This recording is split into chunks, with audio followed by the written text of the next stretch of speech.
12월 19일 금요일입니다. 고린도후서 12장 약할 때 강함 되시는 하나님의 비밀이라는 주제로 말씀을 나누겠습니다.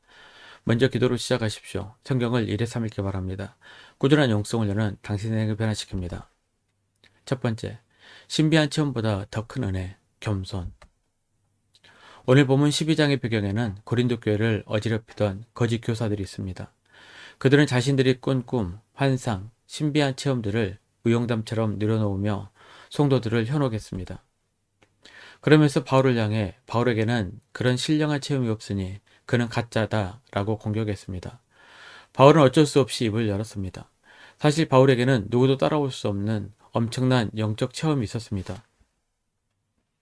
바울은 14년 전 셋째 하늘이라 불리는 낙원에 이끌려 올라갔습니다.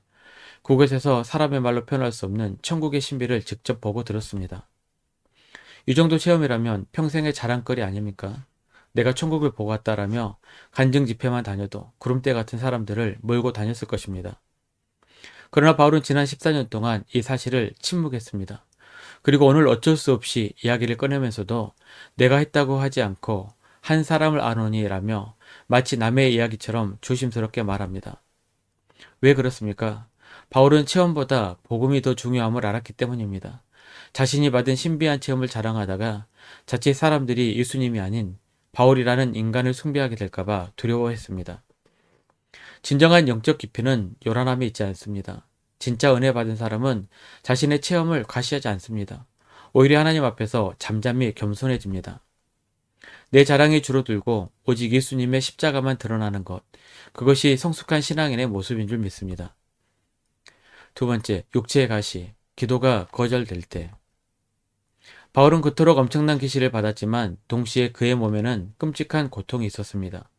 그는 그것을 육체의 가시라고 표현했습니다. 그 질병이 정확히 무엇인지는 모르지만 확실한 것은 그것이 바울을 너무나 괴롭혔고 사역에 큰 방해가 되었다는 점입니다. 오죽했으면 바울이 이를 사탄의 사자라고 불렀겠습니까? 바울은 기도의 사람이었습니다. 남의 병은 손수건만 얹어도 낫게 했던 능력의 사도였습니다. 그런 그가 자기 병을 위해 하나님께 매달립니다. 주님, 이것만 없으면 제가 더 힘있게 복음을 전할 수 있습니다. 제발 이 가시를 뽑아 주십시오. 그는 3번이나 간절히 간구했습니다. 그런데 하나님의 응답은 무엇이었습니까? 내 은혜가 내게 족하도다. 이는 내 능력이 약한 데서 온전하여짐이라. 여러분, 우리가 기도할 때 가장 힘든 순간이 언제입니까? 하나님이 침묵하시거나 내 뜻과 다르게 응답하실 때입니다. 바울도 인간인지라 얼마나 낙심이 되었겠습니까? 하나님이 가시를 남겨두신 이유는 바울이 너무 큰 계시를 받았기에 자만하지 않게 하기 위함이었습니다. 바울은 몸이 아플 때마다 자신의 연약함을 뼈저리게 느꼈고 그렇게 더욱더 하나님을 의지할 수밖에 없었습니다. 내가 약한 그때의 강함이라. 이것이 역설의 은혜입니다.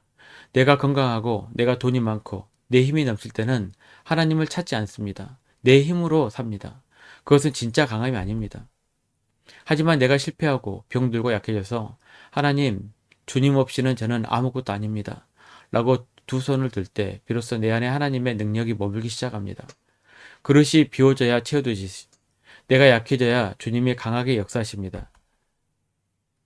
세 번째, 부모의 심정으로 품는 사랑. 이제 바울은 시선을 돌려 고린도 교회 성도들을 향해 이야기합니다. 당시 거짓 교사들은 교회를 통해 이득을 취하려 했습니다. 성도들의 주머니를 탐냈습니다. 하지만 바울은 이렇게 고백합니다. 14절입니다. 내가 구하는 것은 너희의 재물이 아니요 오직 너희니라. 어린아이가 부모를 위하여 재물을 저축하는 것이 아니요 부모가 어린아이를 위하여 하느니라. 이것은 부모의 마음입니다. 내 것을 덜 입고 덜 먹더라도 자식 입에 밥 들어가는 것이 기쁨입니다. 자식을 위해서라면 내 생명도 아깝지 않은 것이 부모입니다. 바울은 지금 고린도 교회를 향해 그 부모의 심정을 토로합니다. 나는 너희의 돈을 원하지 않는다. 나는 너희의 용을 원한다. 너희가 하나님 앞에 바로 서기만 한다면 나는 내 재물도 내 자신도 다 허비해도 좋다.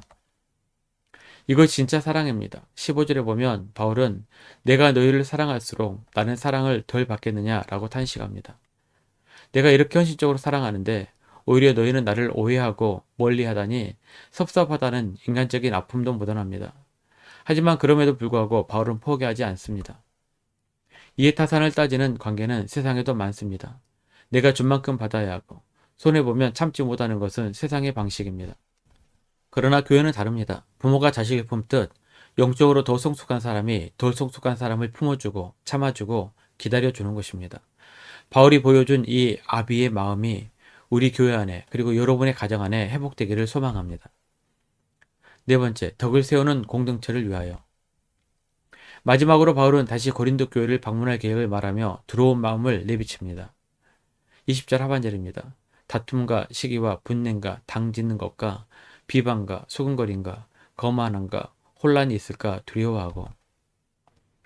바울의 걱정은 하나였습니다. 성도들이 여전히 죄 가운데 머물러 있어 하나님의 영광을 가리고 교회의 덕을 무너뜨릴까 염려했습니다. 바울이 엄하게 권면하고 때로는 자신을 변호하며 편지를 쓴 목적은 단 하나입니다. 19절 하반절입니다. 사랑하는 자들아, 이 모든 것은 너희의 덕을 세우기 위함이니라. 우리는 말과 행동으로 교회를 든든히 세울 수도 있고 반대로 허물어뜨릴 수도 있습니다. 수군거림, 비방, 편 가르기는 공동체를 허무는 망치질과 같습니다. 반면 용서, 이해, 인내는 공동체를 세우는 벽돌입니다. 오늘 말씀을 정리해봅니다.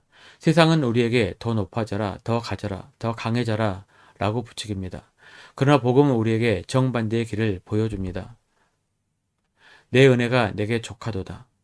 이 음성이 오늘 삶의 무게로 지친 여러분의 심령에 참된 위로가 되기를 바랍니다. 우리의 약함이 곧 하나님의 강함이 되는 이 신비로운 은혜를 붙들고 이번 한 주간도 승리하시기를 주님의 이름으로 축원합니다. 말씀 요약 및 적용입니다. 첫 번째, 나의 약점과 고난을 부끄러워하지 말고 하나님의 능력이 머무는 은혜의 통로로 받아들이십시오. 두 번째, 비난과 수군거림을 멈추고 미성숙한 지체들을 부모의 마음으로 품어주며 교회의 덕을 세우십시오. 1년 성경도 주간계획입니다. 오늘 금요일 베드로서 3장에서 요한일서 2장까지 말씀 천천히 묵상하십시오. 12월 중보기도 제목입니다. 5가지 기도 제목 충분히 기도하시고 교회와 개인 기도 시간을 가지시기 바랍니다. 가정에서 기도하기 힘드신 분들은 교회 나오셔서 주중 기도 시간을 이용하시면 됩니다. 주중 기도는 새벽 6시부터 밤 10시까지입니다. 편하신 시간에 나오셔서 정기적으로 기도하시기 바랍니다. 하루 30분씩 최선을 다하시기 바랍니다. 그럼 여러분의 삶이 변화될 것입니다. 영상을 다 보신 분들은 확인 문자를 보내시거나 유튜브에 댓글로 달아주시면 정기적인 영성 훈련에 도움이 될 것입니다. 오늘 하루도 승리하시기를 기도합니다.